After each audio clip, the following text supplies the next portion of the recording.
ఇప్పుడే జీ5 app download చేయండి. చూడండి మీ ఫేవరెట్ టీవీ షోస్ ఎప్పుడైనా ఎక్కడైనా. ఇక నుంచి నువ్వు చెప్పినట్టే నడుచుకుంటాను. దయచేసి నన్ను అర్థం చేసుకుని నన్ను క్షమించు బావా. సరే, ఇంకే విషయం గురించి ఇక్కడితో వదిలేసేయండి.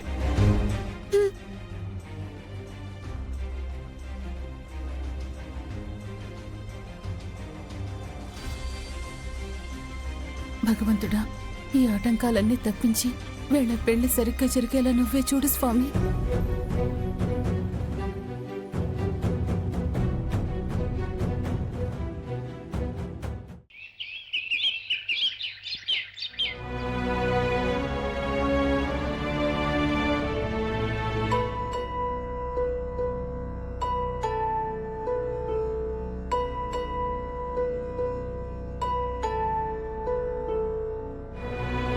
అసలు నువ్వు ఏ ఉద్దేశంతో ఇవన్నీ చేస్తున్నావు? ఎందుకంటే లక్ష్మి నీ మీద మనసు పడుతుంది కాబట్టి. ఈ ఇంట్లో పని చేసే ఒక పని మనిషి ఈ ఇంట్లో యజమాని మీద మనసు పడుతుంది కాబట్టి. నేను పెళ్లి చేసుకోబోయే మనిషి మీద తను మనసు పడుతుంది కాబట్టి. నేను కలిసి జీవించాలనుకున్న మనిషి మీద తను మనసు పడుతుంది కాబట్టి. భగవంతుడా, ఏంటి నాకే పరీక్ష? ఒకరితో తాళి కట్టించావు, అతనితో ఏర్పడిన బంధానికి పిలువ లేకుండా చేస్తున్నావు. ఇప్పుడు మరొకరితో బంధం కలపడానికి ప్రయత్నిస్తున్నావు. నేనొక ఆట బొమ్మలా కనిపిస్తున్నానా? నువ్వు ఆడే ఆటలో నేనెంత అలసిపోతున్నానో, ఎంత కన్నీళ్లు కారుస్తున్నానో నీకు అర్థం కావడం లేదా? చాలు, ఇక చాలు. నువ్వు ఆడించే ఆటలో నేను ఆడలేను. ఆడి ఆడి అలసిపోతున్నాను. ఇక నన్ను వదిలే వదిలే వదిలే.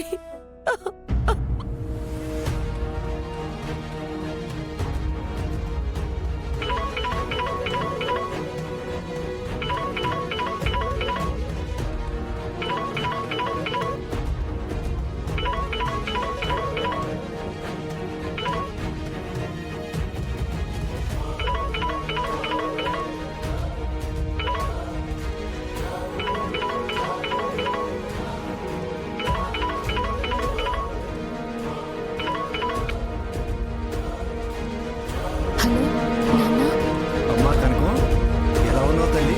బాగున్నావా?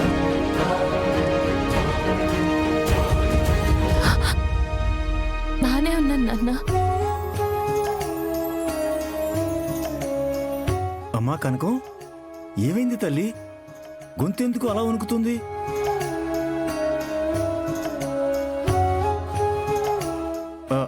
అక్కడంతా బాగానే ఉంది కదా?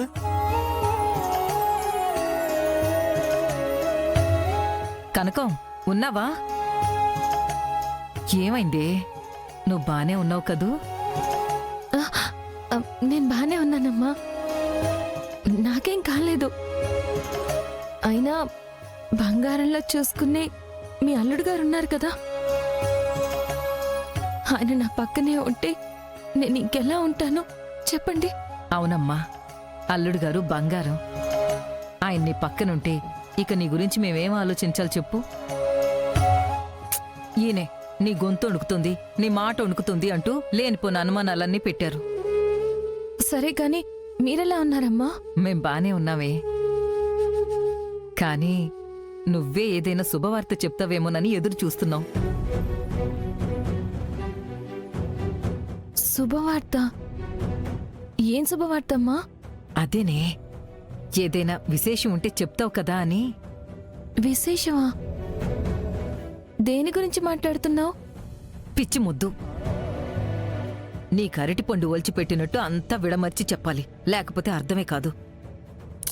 చెప్పేదేదో సూటిగా చెప్పమ్మా, నాకు అర్థం కావడం లేదు. పిచ్చి ముద్దు, నీకు అల్లుడు గారికి ఒక కొడుకో కూతురో పుట్టేస్తే మేం కూడా సంతోషపడతాం కదా, ఆ విషయం గురించి అడుగుతున్నాను. ఆ నీకప్పుడప్పుడు కళ్ళు తిరగడం కానీ పులుపు వస్తువులు తినాలని కానీ ఏమైనా అనిపిస్తుందా?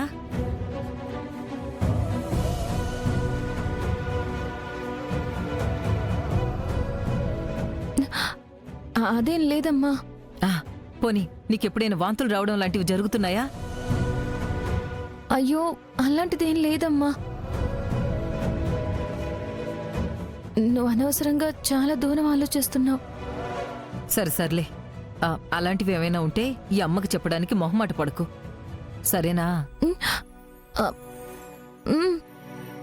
సరేనమ్మా. సరే మరి మేము ఉంటాం. ఉంటాం తల్లి. అమ్మా జాగ్రత్త. సరే నాన్న.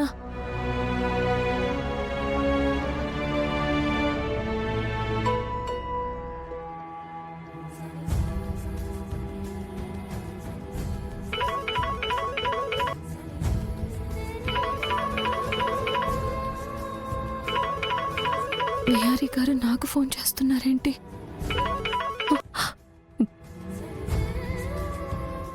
హలో కనక మహాలక్ష్మి, నీతో మాట్లాడాలి. కాసేపు నువ్వు ఆగి ఇంటిపేట గార్డెన్లోకి వచ్చే. వద్దు విహారీ గారు, ఇప్పటికే ఇంట్లో జరుగుతున్న గొడవలు చాలు. అందరిలో మొదలవుతున్న అనుమానాలు చాలు. మళ్ళీ మనల్ని ఒక దగ్గర చూసారంటే ఇంకేమైనా ఉందా? అది కాదు కనక మహాలక్ష్మి, మనం ఇప్పుడు మాట్లాడుకోవడం చాలా అవసరం. దయచేసి నువ్వు కాసేపు అయ్యాక ఇంటిపేట గార్డెన్లోకి వచ్చే. విహారీ గారు, నా మాట వినండి.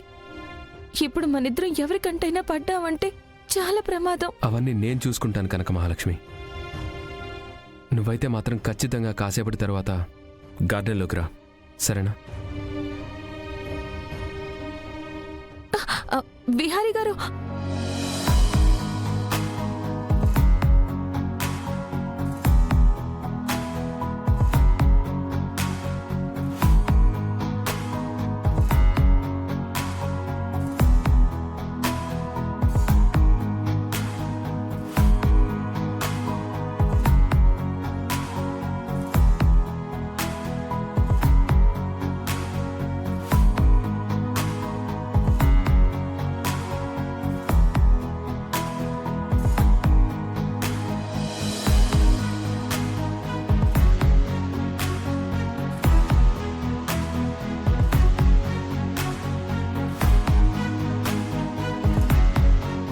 సహస్రకి కొత్త కొత్త అనుమానాలన్నీ మొదలవుతున్నాయి. లేనిపోని సందేహాలన్నీ కలుగుతున్నాయి. అవన్నీ ముదిరేలోపే ఈ సమస్యకు ఒక పరిష్కారం కనుక్కొని ముగింపు పలకాలి. లేకపోతే రెండు కుటుంబాల మధ్య ఉన్న దూరం మళ్ళీ పెరిగిపోతుంది. రెండు కుటుంబాల్లో ఇన్నాళ్ళు ఉన్న దుఃఖం అలాగే ఉండిపోతుంది. జీ5 యాప్ డౌన్లోడ్ చేసి అన్ని ఎపిసోడ్స్ పూర్తి ఉచితంగా చూడండి.